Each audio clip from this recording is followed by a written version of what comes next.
하위권 극복 방안 어떻게? 저는 하위권 극복하는 방법은 굉장히 쉽습니다. 그러나 그 굉장히 쉬운 게 하위권한테 어려울 뿐이죠. 자, 달콤한 감을 먹고 싶다고 한번 생각해 봅시다. 달콤한 감을 먹고 싶다. 먹고 싶다라는 것은 욕망이고, 욕망이자 뭐 희망이고, 뭐 바램이라고 표현할 수 있습니다. 그때 이제 뭐 가라는 학생은 A라는 학생으로 할까요? A라는 학생은 이제 감나무 밑에서 떨어지길 기대합니다. 이럴 수도 있고요. 그 또 이제 B라는 학생은요, 감나무에 올라갈 사람들을 고용합니다. 뭐 이럴 수도 있고요. 그 다음에 이제 C라는 학생은 직접 감나무에 올라갑니다. 뭐 대충 생각해봐도 세 가지 방법은 나올 수 있겠네요. 그 여러분들이라면 지금 A, B, C 중에서 어떤 방법을 거기 사용하겠습니까?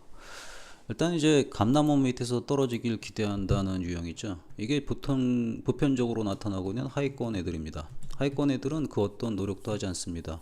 그리고 가만히 누군가 자기한테 성적 향상이라는 그 달콤한 그 열매를 갖다 주기를 기다리는 애들입니다. 그 다음에 이제 감나무에 올라갈 사람들을 고용한다 그랬는데요. 이런 경우에는 이제 재력이 좀 있어야겠죠. 재력이 있어야 되니까 뭐 억지로라도 뭐 공부해가지고 시키는 거겠죠. 그러니까 뭐 고액과외 유형이라고 할 수 있겠습니다. 고액과외 같은 거는 뭐 애들 공부하는 시간, 애들 틈바구니 시간에 선생님들을 쫙 배치하면 애가 어쩔 수 없이 공부하게 되죠. 그럼으로써 성적이 조금이라도 나오게 되는 유형이라고 할 수 있죠. 그리고 이제 C번이 이제 애들이 제일 싫어하는 유형이라고 할 수 있습니다. 자기가 직접 올라가야 되니까 이제 본인 노력이 필요한 부분이죠. 가장 이상적인 부분인데 바로 쉽잖아요. 감나무에 감을 때려면 굉장히 쉽죠. 감나무에 자기가 직접 올라가면 됩니다. 근데 올라가다 보면 어떻게 돼요? 떨어지기도 하고 몸에 상처가 나기도 합니다. 떨어지고 나서 상처가 나면 어때요? 굉장히 좀 마음이 위축되니까 더 이상 노력하고 싶지 않은 생각도 듭니다. 그런 생각을 극복하고 감나무 꼭대기까지 올라간 애들이 있습니다. 그런 애들만이 하위권을 극복하고 본인 노력으로 이상적인 성과를 얻습니다. 근데 본인이 돈도 없다. 그리고 아무런 것도 없다. 근데 감나무 밑에 떨어지길 기대한다. 평생 이렇게 살다가 세상을 하직하시면 됩니다. 잔인한 것 같아요. 세상의 모든 일이 똑같습니다. 하위권이 극복 방안이라는 질문을 했을 때는 분명히 올라가고 싶다는 욕구가 있을 겁니다. 또 올라가고 싶다는 희망이 있고, 그리고 또 바램도 있을 겁니다. 그럼 과연 감나무에 올라갈 의지는 있습니까? 이 의지만 있으면은 모든 문제는 해결된다고 생각합니다. 이 의지도 없이 가만히 누군가가 그대를 위해서 대신 돈을 써가지고 성적 향상을 갖다 주길 기대합니까? 그래서 그러면 성적이 절대 안 올라갑니다. 다른 예를 제가 하나 드리게 되겠습니다. 제가 좀 많이 인용해서 그 학생한테 조금 미안하긴 한데, 그 학생이 좀 잘 되길 바라는 마음이라고 생각하시면 좀 좋게 받아주셨으면 좋겠습니다. 말이 좀 서두가 안 맞네요. 뭐 신약연구원이 된다는 아이가 있습니다. 재밌죠? 신약연구원이 된다고 하는데 이 친구가 공부를 하냐? 공부 안 합니다. 뭐 하긴 합니다. 찔끔찔끔 합니다. 그리고 나서 또 물어봅니다. 신약요원이 될 거냐? 그러면 될 거예요 라고 또 얘기합니다. 그래서 제가 또 물어봅니다. 어떻게 될 건데? 이렇게 물어봐요. 어떻게 될 건데? 방법을 좀 가르쳐 주라. 내가 알고 있는 방법 내에서는 너처럼 살아가지고 신약요원이 못 될 것 같다. 그럼 또 뭐라 그러냐? 자기도 모른대요. 그래서 또 물어봅니다. 신약요원이 될 겁니까? 그럼 또 될 거예요 라고 물어봅니다. 이게 지금 하위권들이 보여주는 태도고요. 다 어떤 태도를 보여줍니까? 그냥 감나무 밑에 가가지고 감아 떨어져라 하는 겁니다. 그럼 제가 얘한테도 한번 물어봅니다. 그럼 누가 어느 날 너의 머릿속에 있는 DNA 중에서 굉장히 우수한 부분을 누군가 캐치해서 너를 갖다가 신약연구원으로 고용해 주기를 기대하고 있는 거냐? 그건 또 아니래요. 지금 무슨 뜻입니까? 여기까지 요약을 해보면은 하위권들의 사고방식은 되고픈 것은 있고 노력은 절대 싫다가 이제 하위권들의 사고방식입니다. 그럼 이제 그 하위권을 극복하려면 어떡하냐? 하위권의 사고방식을 탈피하면 됩니다. 되고픈 것도 있고 노력은 절대적으로 좋다라고 생각하시면 되는 거죠. 굉장히 쉽죠. 근데 그걸 안 하잖아요. 그거 할 거예요? 그것만 한다면은 당연히 하위권 극복됩니다. 방법은 딱 두 가지밖에 없습니다. 두 가지만 지키면 돼요. 너무 쉽죠, 선생님 얘기하는 거. 첫 번째는 뭡니까? 의지력 갖는다. 간단하죠? 어떻게? 하위권을 탈출하겠어라는 의지, 감나무에 감을 꼭 따겠어라는 의지, 이걸 가지셔야 돼요. 두 번째는요, 절대 공부 시간 준수한다. 절대 공부 시간은 선생님이 노래를 부르는 거죠. 국어 1시간, 영어 1시간, 수학 3시간을 매일같이 해라. 약간 조정할 수 있습니다. 처음에 힘들면은 국어 30분, 영어 30분, 뭐 수학 1시간부터 출발해가지고 단계별로 공부 시간을 늘려가면 됩니다. 그래서 이 절대 공부 시간을 늘리게 되면 성적이 오르는 건 당연합니다. 왜 올라요? 평소에 안 했으니까.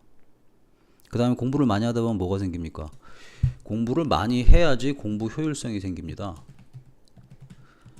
쉽게 예를 드는 게, 아마 이걸 갖다가 어머님께서 듣고 계시다면 한번 생각해 보세요. 어머님께서 좀 거의 집에서는 보편적으로 주방을 지배하잖아요. 저 같은 경우에도 주방에 가끔 들어갔는데 제 와이프만큼 주방을 효율적으로 쓰지 못합니다. 왜 그럴까요? 저는 주방을 많이 안 쓰거든요. 어머님께서 주방을 효율적으로 쓰는 단 한 가지 이유는 거기서 일을 많이 하셨기 때문에 그 효율성을 알고 계시다는 겁니다. 가스레인지를 올릴 때도 언제 올려야 되고, 냉장고를 또 언제 또 열어놔야 되고, 음식을 또 언제 냉화시켜야지. 그 정해진 시간 내에서 엄청나게 많은 일을 하는 게 주부님들입니다. 공부도 마찬가지입니다. 공부를 많이 하게 되면 당연히 효율성이 생깁니다.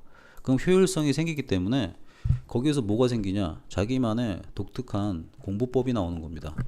근데 이제 어머님들이나 하위권들은 뭐만 찾아 헤맵니까? 남들이 만들어 놓은 공부법을 가지고 그대로 하면 될 것이다 라는 생각을 하죠. 그러나 안 됩니다. 왜 그래요? 이런 과정을 안 거쳤습니다. 엄청나게 노력하는 과정 안 거쳤고, 그리고 거기서 나온 효율성도 여러분의 효율성이 아니라 그 공부법을 제안한 사람들의 효율성입니다. 따라서 이렇게 아무리 해봤자 여러분은 이것의 진위를 모르기 때문에 누가 좋다는 공부법으로 했는데도 안 돼. 누가 공부법 좋다고 얘기했는데도 안 돼. 이 얘기네 하는 겁니다.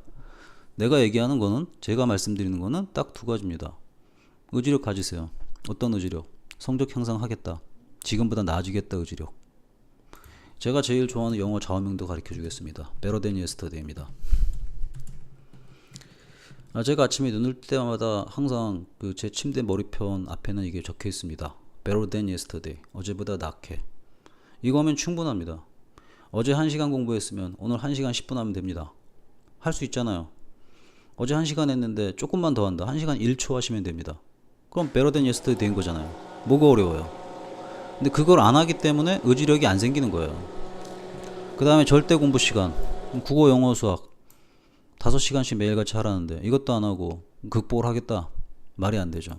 이걸 단계별로 하세요. 이것도 단계별로 하세요. 모든 영역을 갖다가 한꺼번에 하려고 하지 말고 한 가지 영역을 정해놓고 그 한 가지 영역에서 better than yesterday를 실천해 보세요. 그러면 네가 나지나 안 나지나? 낮을 수밖에 없겠죠. 안 낮은 이유는 뭐예요? A의 길을 가기 때문에 안 낮은 겁니다. 안 낮은 이유는 뭐예요? 남이 만들어 오는 감이나 어떻게 한번 떠먹어 볼까라는 사고방식. 이런 사고방식이 뭡니까? 이게 식민지 사고방식이고 노예 사고방식이고 평생 종속적인 인생을 살겠다는 비굴한 사고방식이죠. 그래서 이런 사고방식을 가진 아이들 같은 경우에는 공부뿐만 아니라 다른 걸 하더라도 안 됩니다. 공부가 너하고 적성이 안 맞다. 한번 대한민국에 있는 학생들 모두한테 물어보세요. 공부 좋아하느니 너? 한 명도 없습니다. 너만 그런 게 아니라 다 그래. 근데 왜 너만 특별하다고 생각하지? 네가 생각하는 너만 특별하다는 생각은 남들도 똑같이 그런 생각합니다. 나는 암기가 싫다. 물어봐 다른 사람들한테. 암기 좋아하는 사람 있으면 여기 손 들어보세요. 저도 싫어하거든요. 공부하기 싫어하고 암기하기 싫어하는 거는 모든 인간의 공통적인 속성이에요. 그럼 여기서 발견할 수 있는 진리가 뭐야? 암기 싫어하는데도 좋아하게끔 만들고, 공부하는 거 싫어하는데도 공부 좋아하게끔 만들고, 그런 애들이 앞장서죠. 그런 사람들이 성공하는 사고방식을 갖추게 되는 거야. 공부 자체는 교과목 자체를 여러 개 공부하는 게 저는 결코 나쁘다고 생각하지 않아요. 그 교과목을 여러 개 접하다 보면은 자신의 사고에 엄청난 변화를 일으킵니다. 세상을 보는 논리적인 시야도 생기고 세상을 바라보는 근거 있는 판단력도 생깁니다. 따라서 지금부터 이 두 가지만 지켜보세요.